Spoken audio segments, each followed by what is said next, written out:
I'm thrilled to invite our lightning talk speakers. If you haven't ever seen what a lightning talk is, let me tell you, they're brilliant. Each speaker has prepared 20 visual slides that will be shown for 21 seconds each on an automatic timer. Neither the speaker nor I can stop the slides once they start. Okay, the first one, we have A Drop of Hope, Poetry from a Vaccination Center by Jasmine White and Hannah Dethlefsen. Jasmine is a creative producer. She's currently head of program at the Poet in the City, where she curates and produces Poet in the City's public program of live events and projects. Co-production with artists and communities runs through the core of Jasmine's practice, and her aim is to find ways to use poetry as a tool to forge new connections across people, places, and histories. Oh, Hannah, go on, Hannah and Jasmine, off you go. Wonderful. So we're going to talk about A Drop of Hope, which was a project in response to the vaccine program, but actually it started with a really practical problem, and that is that this gallery at the Crick, where I work, I learned in November would become a vaccine center. So at first we thought, oh no, we've lost our space, but then we realized it was a huge opportunity because we would have hundreds of people coming to the gallery every day, engaging meaningfully with science, which is what we do. And we thought, wouldn't it be great if we could highlight how they're participating in this scientific effort and how they're contributing to it as well. And so we were inspired at the Crick by art projects like these ones, where visitors to galleries make each one small contribution to a larger effort, much in the same way that a vaccine patient has just a jab, but it is one small effort in a much bigger scientific collaboration. So we took this idea and we thought, well, what could we collect? We could collect reflections on this time. So that's what we did. We collected people's reflections on the vaccine program, on the pandemic, and we shared them with Poet in the City. They commissioned 12 virtual poets in residence for us. And those poets wrote poetry in response to the voices from our community. And as those poems were written, we designed them and installed them on the outside of our vaccine center. And over the course of time, we grew an NHS rainbow-inspired display of poetry outside our vaccination center. And what we really wanted this poetry to do was to welcome our neighbors. We knew they'd be invited to come inside, and we wanted to make them feel as welcome as possible to participate. So we did some focus groups with local community groups, and really we're happy that we did, because they told us very loudly that language access was very important to them. So I'm now going to talk a little bit about how we built inclusivity into the project. So we chose to have poetry written in English, Bengali, and Sylheti, which is a Bengali dialect, and Somali, as they are the 4 core languages spoken in the local area. We decided not to translate the poetry, as it's quite a lengthy process, but instead we asked the 12 poets to write an artist statement that we then translated. And as a result, we have a collection of 8 poems in English, 1 in Bengali, 1 in Sylheti, and 2 in Somali. Everyone can read these artist statements, but you can only read the poem of your language. And this has created an additional layer of inclusivity, where the welcome is specific to that local language and creates a space that is just for that community. Deciding on the number of poets was also another way that we considered representation of language in the project. Rather than having 4 poets and 1 from each language, we selected 12 to nod to the diversity of voices and experiences within each language. And the final list of poets was decided on by our project steering group. And lastly, the postcards were also a crucial part of designing inclusivity into the project. Embedding the exact words, thoughts, and opinions of vaccination patients into the poetry enabled us to display the artwork that would be meaningful and a genuine welcome to local people. So how did we collect these responses from people? Well, as you came in as a vaccine patient, you received a postcard with one of these 5 prompts that were written by Poet in the City to help people to take a moment and to reflect on their experience of the last year and to share those reflections with us. And I have to tell you that even though it was building a database, it was the most joyful database that we could have built. We got over 2,600 responses.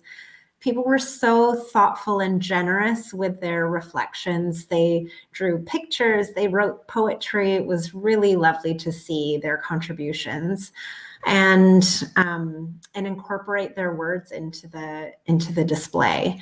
And I think one thing we did learn, though, was that we could have done a better job of eliciting feedback in other languages other than English. So we had postcards in Somali and in Bangla, but we didn't end up getting feedback in these languages. So that's something I would improve for next time.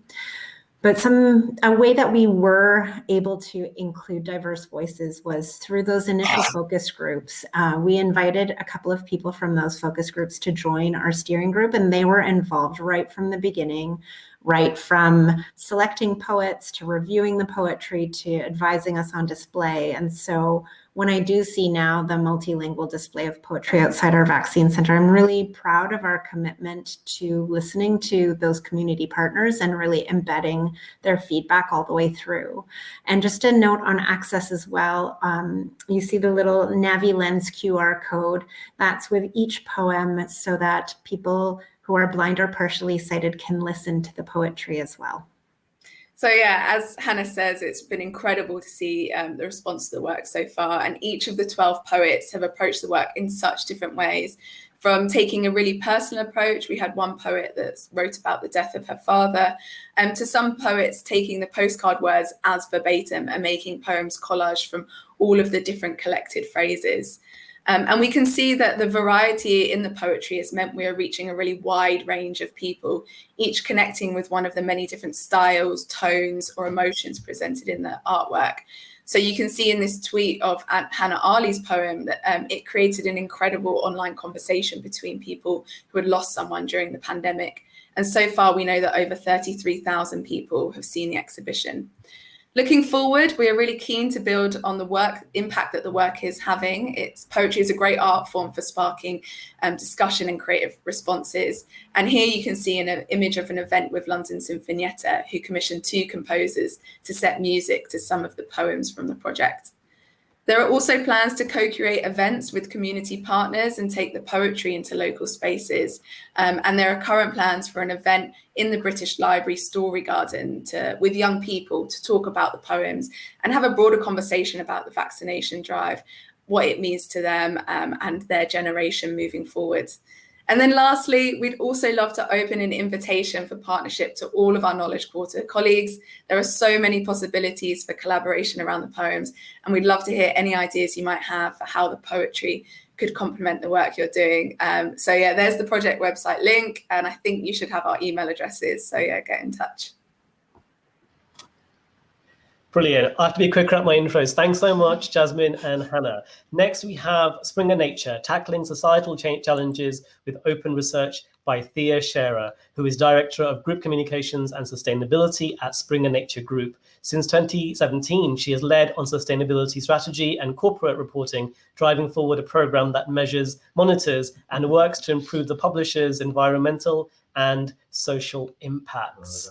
So thanks for that intro, Bav. I'm, as you said, Thea Scherer from Springer Nature. I'm in this short slot. I'm going to share some of the work we've been doing in support of the research effort around the pandemic and how we're working to make a difference to other pressing global challenges as part of this vibrant KQ community. I'm actually in the area today. There is a monsoon just taking place outside of the window behind me.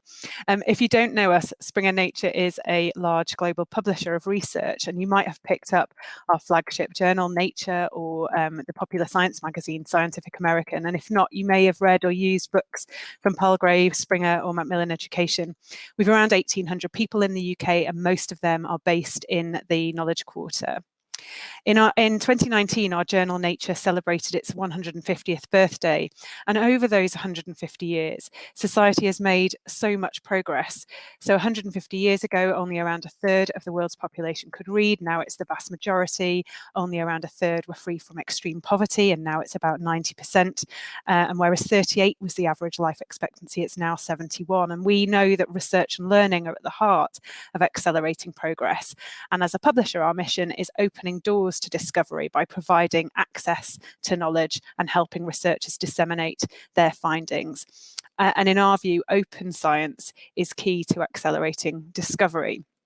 So what do we mean by that? Well, open science is about opening up every element of the research process, from sharing negative as well as the positive results of research studies, or about sharing underlying data, codes and methods for others to use, and making all of these elements instantly available.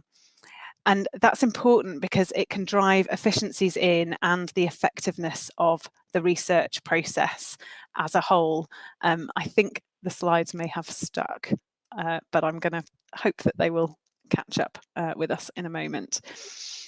The past 18 months has really provided an amazing case study of why open science matters. So during the pandemic, within a month of the first reported case of a novel coronavirus, that virus was rapidly sequenced and openly posted to GenBank, which is an open genetic sequence database. And scores of researchers shared their early findings as openly accessible preprints, where preliminary research is shared before it's peer-reviewed or published. These findings were then tested and refined in real-time discussions that were tracked publicly and transparently, and papers that didn't withstand scrutiny or couldn't be replicated and reproduced weren't taken further. And that allowed the scientific community to pursue more promising research avenues. And society and commercial publishers like us made subscription-based coronavirus articles available to all.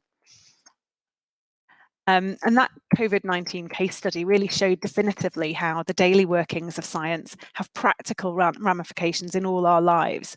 Scientific norms affect not just researchers working in labs, but also policymakers, doctors, patients, families, and the general public. And it's shown that open science is the form of research dissemination and global collaboration that best reduces vexing limits to knowledge. So if rapidly and openly sharing research data and papers is critical to understanding and combating coronavirus, doesn't the same hold true for other diseases, whether that's cancer, heart disease, climate change?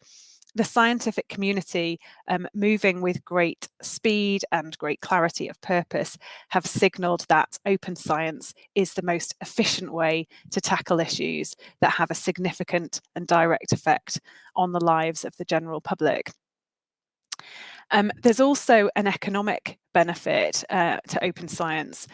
For example, around the turn of the century, the massively successful Human Genome Project placed research results in the public domain, and it's estimated that between 1988 and 2010, this generated nearly $800 billion in economic benefits, and that's a return on investment of about $141 for each dollar of US federal government investment in that project.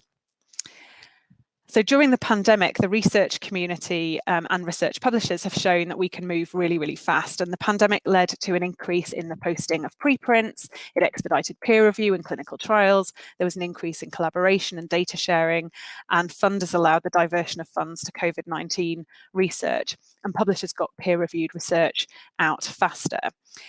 We stepped up really quickly to make relevant content freely accessible and other content more easily accessible off campus. So Springer Nature alone made more than 70,000 COVID-19 related papers freely available, and they've been downloaded more than 96 million times. So what can we learn from this that's relevant to other societally important areas of research? Well, it's clear that not all of those 96 million readers are other researchers or scientists. And the most recent Edelman Trust Barometer has shown a huge increase in people seeking to increase their science literacy and seek trusted sources of information. And research we've conducted with partners also tells us that about 40% of readers viewing openly accessible research come from outside of academia. The 17 UN Sustainable Development Goals set out a framework for action to solve the world's most pressing challenges. And again, science and research are key in understanding their impact and finding and delivering solutions. But progress on them is lagging. And in some cases, the pandemic has exposed gaps between the latest scientific insights and policy making. So collaboration is essential if we're to make progress on sustainability, and we think it's vital to convene policymakers and scientists, and that's an essential component of better decision making. So we do this regularly, for example, partnering with the UN Sustainable Development Solutions Network to bring together UN officials, civil society leaders and policymakers to discuss the role of science, technology and public policy.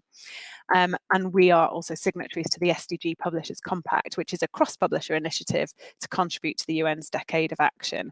Since 2015, Springer Nature has published over 300,000 research articles or book chapters on topics related to the SDGs, and these have been downloaded more than 750 million times. So, like many other KQ partners, Springer Nature is part of this global network of research and educators working to solve global challenges and connect with decision makers and the public. And the KQ really is a microcosm of that. And we feel strongly that alongside our publishing, Springer Nature needs to participate in other ways and make sure that we're making a positive contribution. So in the past 5 years, Springer Nature has published more than 40,000 articles related to climate change. So we're in no doubt about the need to take action there. We're signatories of the Climate Pledge, which means we're committed to achieving net zero 10 years ahead of the Paris Climate Agreement targets.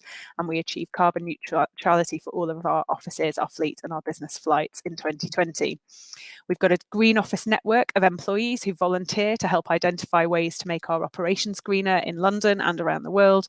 And we've reduced the volumes of paper used in our products and almost eliminated plastic wrap in our supply chain. We're part of the KQ Sustainability Group and the UK Publishers Association Sustainability Task Force as well. And globally and locally, we're supporting access to research and education through research and partnerships. So as well as a range of employability and work experience programs for young people in the KQ, we host English and maths catch-up lessons for under 11s and operate a homework club with urban partners and other local businesses for teenagers. And we're really excited about firing that back up in September after a year's hiatus. So openness is important to us in more ways than one. It can help accelerate discovery more equitably and effectively. And we're really looking forward to being back in larger numbers in the KQ and continuing as part of this network of educators, researchers, cultural organisations and other community groups. Thank you very much. Fantastic, thanks. Next, we have SQW, Inclusive Economies. What steps should be taken to extend the opportunity for and benefits of entrepreneurship and innovation in the KQ? We're joined by David Crichton Miller, who's the Chief Exec Officer of the SQW Group. David, you're there. I think Jo was going to join us, but she's not able to come, so it's just you. Thank you so much, and over to you, David. Thank you very much, and look, good afternoon to everybody. I'm planning to talk about inclusivity in the sense of drawing people from groups that don't necessarily naturally enjoy and benefit from the success of the Knowledge Quarter, but are local and maybe somewhat outside the sort of normal characteristics of the employees of the CRIC and the institutions that we've been hearing from. So inclusivity in terms of the economy. I'm a director of Oxford Innovation, which is one of the businesses of our group. We help places to thrive. We do that up and down the country in 25 or 26 different places. And we do our work by advising placemaking authorities, universities, organizations that run places like cities, towns, local authorities, to do things that will encourage economic vitality. We do this by running enterprise hubs, innovation centers with laboratories in them, and providing advice and finance to those entrepreneurs that are seeking to grow.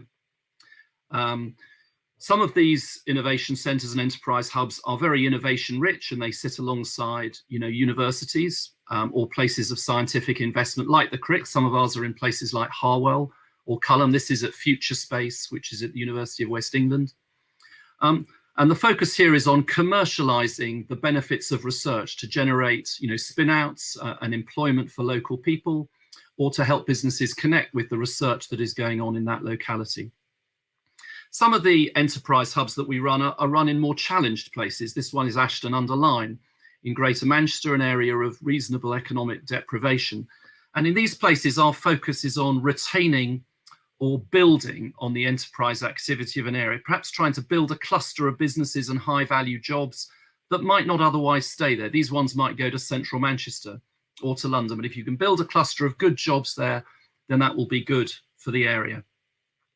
I'm going to show a few pictures of buildings in the course of this talk, but as we all know, economic inclusivity is actually about people and what might draw people towards joining or starting a business or growing a business. And in this particular conference, it's about drawing in people who might not normally walk towards a business centre. So what is a successful, I'm going to talk about this in 3 layers. What is a successful hub for business? What it is it's a place where lots of innovation goes on. It offers lots of different types of jobs. Typically, it's associated with growth for an area. It's very sort of dynamic in the sense that small businesses come and go, but they therefore renew an area, and it gives real economic vitality. How do you run one? Well, you basically run one by marketing to attract and select a great group of small businesses, and you curate them. You animate the place with events related to business success, things like how to pitch, how to run a board, how to hire people, and you do it in scale so that you have lots of people, because small businesses gain a great deal of network benefit from being around one another and from learning from one another. So this curation generates, an economically vital hub at the center of a community. The next layer that you might bring to this in order to address some of the economic challenges of an area would be about targeting specific local needs. How do you do that? Well, you would be trying to build a greater diversity of your businesses, particularly diversity of owners. You'd like people who are from lots of different backgrounds. You'd also probably like more startups, and you'd probably like to target this at the local groups that are most excluded from the local economy. How do you do that? Well, you can adopt tiered pricing structures for companies moving in. You can be free for 3 months for people from certain ethnic groups. You could run accelerator or startup programs for people from particular groups. You provide on-site business support focused on helping them, and you develop the network into those communities. This is an example of a young person's group. They're all, young people leaving school and university, and you target startup programs to help them get into the world of work. I'm now going to talk about the last layer, which is the one I think most relevant to the Knowledge Quarter, which is how do you reach into those groups that are not naturally walking towards that kind of a place? They don't naturally feel comfortable in that sort of a business setting. And what we're after here is greater inclusion in the enterprise sector, more people in jobs and work and businesses. And actually you get better businesses from this. And the objective is to have impact on the people and communities that do not typically walk towards the smart offices that we see in parts of the Knowledge Quarter. And this is really the heart of my talk, which is how do you achieve this? And the answer is through proactive outreach. You have to talk about enterprise in schools with young people before they're leaving schools. You need to bring entrepreneurial role models into those schools. And you need to actively provide work placements with the businesses in your innovation centres. This picture is a picture of one of our innovation centres in Belfast. Not all of our innovation centres do we have the funding to do this kind of outreach, but some of them we do, and this is one where we do. It's in a really tough part of Belfast, an area of special economic deprivation. This is 3 members of our team, and the guy in the middle here, Shane, has specific responsibility for outreach. And he reaches into these communities to spur entrepreneurship in communities that typically have high levels of unemployment and multi-generational unemployment. He builds links with entrepreneurs and schools, with teachers, so that their classes come into the Innovation Centre for lessons from entrepreneurs. We encourage our occupying businesses to offer work placements to kids from the local schools. And I'm going to tell you a story. One of the kids we ran an enterprise course with then came and did a work placement with one of the businesses in the business centre. He came in and he did a little social media project for a business that was a sort of tech-enabled recruitment business. He really enjoyed it. They thought he was great, and he came back and worked for them after he left school, 17. And a couple of years later, the owner planned to retire, and this young lad had made such an impression on them, the owner ended up selling the business to this young lad. That business has then grown so substantially that they have recently celebrated by moving out of our innovation centre into a bigger office of their own. But to me, that is inclusion in a nutshell, bringing somebody who might not have looked towards enterprise, starting a business, making a success of one, and did.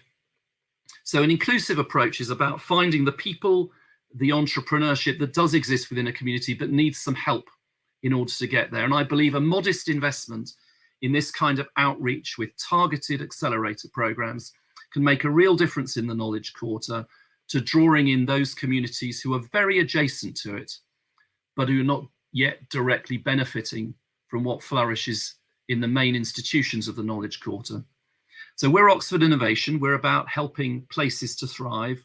Different places have different challenges. The Knowledge Quarter is a sensational place, but there are some communities that need additional help to ensure that they benefit from that thriving. Thank you. There we go. Brilliant. Thanks so much. Thanks so much, David. Our final lightning talk is with Westminster Kingsway College, a new deal for young people, why careers education is more important than ever, your role on your road to recovery. Now, we should be joined by Jasbir Sundhi. Hi, Bav. How are you? Hi, Jasbir. Over to you.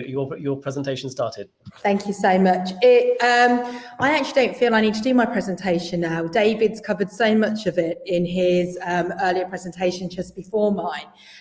So it's really great to hear David highlighting the importance of outreach work. What I'm going to focus on today really is a new deal for young people and why careers education is so important to London's road to recovery, really. It's all based upon the Mayor of London's 9 recovery missions, and the mission that we're going to be focusing on today really is that new deal for young people. And so really the reasons why, London is a really young city. About 2.7 million of Londoners are aged under 25. However, 40% of London's children live in households experiencing poverty. And when I think about our college communities and where our learners come from, so many of them come from, backgrounds with multi-generational unemployment. They haven't always had access to the opportunities that their peers might have, haven't really had access to the careers education, the insights into industry. And as you can sort of see from this, the majority of the learners at Capital City Colleges Group really do come from the highest sort of levels of deprivation in the country, really, the top 10 most deprived wards in England. So we've got a number of learners that come from affluent wards. However, predominantly they are from those deprived communities. So the starting point for a number of our learners is much lower than their peers, and those learners definitely within the independent sector. And what we found and research has shown that those learners have an opportunity to work with employers actually are less likely to become NEET. And the statistics are phenomenal, actually. 18% more than peers who had no engagement or no sort of encounter with an employer. So all of the work that we've been doing at WKC, Westminster Kingsway College, is based around the Gatsby benchmarks. And what we've done over the past sort of 3 to 4 years is really embedded careers across the curriculum. And it's not sort of careers as we would see in the traditional sense of a corridor and somebody walks down it. It really was about opening up their eyes to the world of work and just making sure that every learner had an opportunity to engage with an employer, whether it's via an industry insight, through a mentor, through a careers interview, or through work experience. Because what we found year in, year out is so many of our learners, they actually come in with career aspirations, but they have nothing in common with the labour market, and employer engagement really does make such a difference to young people. And we've experienced firsthand just how phenomenal the difference is and how it does lead on to those positive destinations, which are also important for our learners. The aspirations aren't always around university. It's the human capital, it's the social capital, and it's the cultural capital, which they don't always have access to. They don't have those employer networks, they don't have friends or families that they can sort of always turn to. And that's where employer engagement to us is actually sometimes so much more important than their actual qualification. We used to sort of refer to them as those softer skills. They're no longer those softer skills. They're those essential skills. Skills like diplomacy, authenticity, empathy, which they're not always going to learn within the classroom. And what they want to do is have that shared sense of experience. And again, there's some more statistics here. So as you can see, learners who have no employer contacts have more chance of becoming NEET, so not in education or employment, whereas it rises significantly to 74% of learners engage and go on to positive destinations. And actually at WKC, that's now increased at 98%. So ever since we sort of changed our careers program, started working with agencies like Career Ready and Investment 2020, we found that we've opened up a world of opportunities for our learners.